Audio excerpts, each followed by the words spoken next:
Hi guys!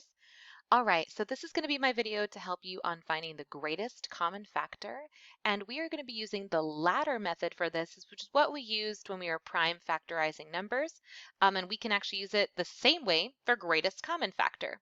So let's go ahead and talk about some key vocabulary that we went over in class. So we have to understand what a factor is in the first place in order to find out what's common. So let's say we're talking about two numbers, right? We're going to talk about the numbers 12 and 26. Okay, so I want to find the greatest common factor of 12 and 26. So there's multiple ways you can do this. You can either list all the possible factors, right? So factors, remember, are numbers that could multiply together to be 12. So 3 and 4, 1 and 12, 2 times 6. Those are all factors of 12. Right? So in order to do this, we want to go ahead and use the ladder method where we're going to pull prime factors out. We're going to pull prime factors out, and then we're going to multiply them. I'll show you. So this is how you set it up. So you write the numbers, 12 and 26, and then we're going to draw our first ladder. Now, the numbers that come out here are prime factors. So they not only have to be a factor of this number, but they must be prime.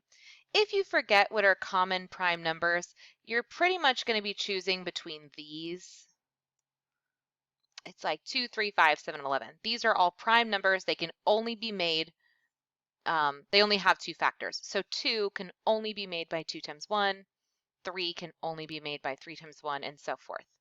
So out of these, we're going to see if one of these is a common factor of both 12 and 26. And you don't have to do the highest. You can do whatever number you'd like. So I'm going to go through. I can see that both of these numbers are even numbers, so I'm going to choose 2. So you put the prime factor out here. So that's 2. Okay. Then, in order to fill the ladder, you're going to fill in the other half of that factor. So 2 times what would have gotten me 12? Well, 2 times 6. So you write that here. And then 2 times what would have gotten me 26? Well, that's 13. So in order to determine if there's another level to your ladder, just like we did in prime factorization, we have to see, is there any more prime factors that will work for 6 and 13?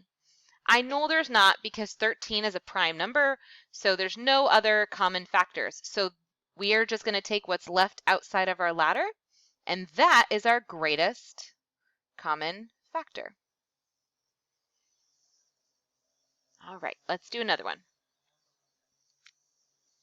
So we have, let's do 32 and 56. So we're going to write our numbers, make our little ladder, 32 and 56. So I have to think of a number, a prime factor that would go for both 32 and 56. Again, it doesn't matter how big or small it is. We want to go ahead. I like small numbers, so I can see that these are both prime. Or I'm so sorry, they're both even numbers. So if they're both even numbers, I can choose 2. All right. So 2 times what would give me 32? That's 16. And 2 times what would give me 56? And that is 28. Okay. So now I got to look at these two. Is there another prime factor that I can pull out of 16 and 28? Well, once again, I notice they're both even numbers. So yes, I can pull out another 2. So you write that outside the ladder. 2 times what would give me 16? Well, that's 8. 2 times what would give me 28? Well, that's 14. All right. So we're going to look again. Is there another prime factor? And once again, they are even numbers again. So yes. So I'm going to go ahead and draw another step to my ladder. And I'm going to write a 2. So 2 times what would give me 8? That's a 4. And 2 times what would give me 14? That's a 7. So now we're going to look at 4 and 7. Okay. Is there a prime factor? Well, nope. 7 is prime. There's nothing I can do here. So now what you do in order to find the greatest common factor, we're going to take all of those common factors that we just found and multiply them together. So we're going to go 2 times 2 times 2. So your greatest common factor here is 8. And that would be your final answer. All right, let's do one more. So let's go ahead and find the GCF, or greatest common factor, of 36 and 120. All right, so we're going to write them like a ladder. So 36 and 120. Now, these are some big numbers here. I don't know all the factors off the top of my head to figure this out. So this is why we use the ladder method. It breaks it down into smaller numbers that are easier to manage. So I know they're both even numbers, so I can choose the number 2. That's always the easiest one. So 2 times what would give me 36? That's 18. And then 2 times what would give me 120? Okay, and that's 60. So again, we're still dealing with some bigger numbers. Oh, I should have done these. So sorry. These should be in purple. These aren't prime. I'm sorry.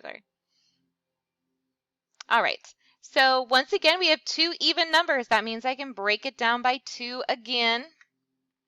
So 2. 2 goes into 18 9 times. 2 goes into 60 30 times. All right, now let's look at 9 and 30. Is there a prime factor that they both share? And there is. They both share a 3. Because 3 is prime. So 3 times what would give me 9, which is 3. 3 times what would give me 30, and that's 10. So now I'm going to look here at 3 and 10. Is there a prime factor they both share? Well, that answer is no, they do not.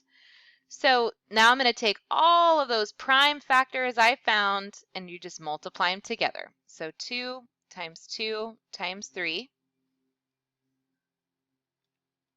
and you get 12. So 12 is your greatest common factor.